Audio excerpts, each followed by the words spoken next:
Have you ever felt like you're caught in a tug of war? Pulled between success and failure, joy and sorrow, strength and vulnerability? We're often told to chase the positive and run from the negative, but what if that's only half the story? There is a profound universal principle that suggests these opposites are not enemies, but partners in a cosmic dance. This is the principle of polarity. It states that everything in the universe has its opposite, but those opposites are actually two sides of the same thing. Life is a dance of opposites, light and shadow, joy and sorrow, love and fear. This isn't a battle to be won, but a balance to be found. The ancient Hermetic text, the Kybalion, puts it this way: everything is dual, everything has poles. Everything has its pair of opposites. This principle teaches us that things that seem totally different may just be extremes of one thing. It's not about good versus bad, but about understanding that these are simply different degrees on the same spectrum. Heat and cold aren't separate phenomena. They are both degrees of temperature. Love and hate are not disconnected emotions. They are poles on the spectrum of human connection.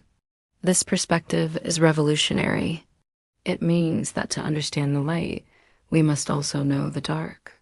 And to find true wisdom, we must learn to walk the line between them. This principle isn't just an abstract idea. It's written into the fabric of our world. Nature is the most beautiful and obvious teacher of polarity. Think of the rhythm of day and night. One cannot exist without the other. They are locked in an eternal complementary cycle. Darkness allows us to appreciate the dawn, and the light gives way to the restorative quiet of the night. Consider the seasons. The vibrant outward energy of summer is balanced by the quiet inward reflection of winter. The earth's very life depends on this cyclical dance. The tides ebb and flow, pulled by the moon, a constant give and take that sustains coastal ecosystems. In every corner of the natural world, we see this truth. Opposition creates movement, balance, and life itself. This principle isn't just spiritual, it's also embedded in science. The entire physical world is built on duality. At the atomic level, the stable existence of an atom depends on the balance between positively charged protons and negatively charged electrons. In the world of physics, magnetism is defined by its north and south poles. You cannot have one without the other. Even light, one of the most fundamental aspects of our universe, behaves with a mind-bending duality. It can be both a particle and a wave, depending on how it's observed. These scientific dualities remind us that what we perceive as separate, opposing forces are often unified aspects of a single underlying reality. Human beings have expressed this innate understanding of polarity through art and culture for millennia. The ancient Greek theater gave us the masks of comedy and tragedy, recognizing that laughter and tears are essential, intertwined parts of the human story. In Renaissance painting, artists mastered a technique called chiaroscuro, Italian for light-dark. Artists like Leonardo da Vinci and Caravaggio used dramatic contrast between light and shadow to create depth, realism, and intense emotion, knowing that light is only visible because of the darkness that surrounds it. This duality is also in our myths and stories. The hero's journey is meaningless without a villain to challenge them, and a descent into darkness is often necessary before they can find the light. Art reflects life, and life is a story of polarity. So how do we apply this profound wisdom to our own lives? The key is to transcend duality by embracing both sides without judgment.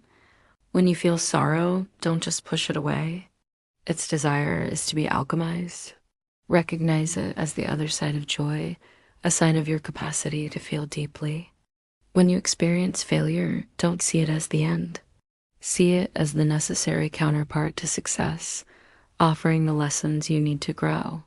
The goal is to find the still point between the extremes where balance resides. This is done by integrating all aspects of ourselves, the light and the shadow. Embracing your self-loathing is a very necessary step to building self-esteem. By integrating all aspects of yourself, you become whole. And in that wholeness, you discover true wisdom. You stop fighting the flow of life and learn to dance with it instead. The principle of polarity teaches us that life is not a series of battles between opposites. Instead, it reveals a unified, harmonious system where light and dark, success and failure, and joy and pain all have a purpose. They are two sides of the same whole. By understanding this, you can stop running from half of your experience and start embracing all of it. You move from a state of conflict to a state of balance. By integrating your own dualities, you become whole. It's like jumping rope on a razor blade. I would love to know how you integrate the evil with the good. What led you to realize both resided within you? Share an experience in the comments. Your testimony may hold the key to another seeker understanding. Your stories can help us all see the wisdom in embracing the whole of our human experience. I appreciate you for watching to the end of the video. I've crafted a playlist titled Awakening the Divine Feminine for more insights on navigating life with greater awareness.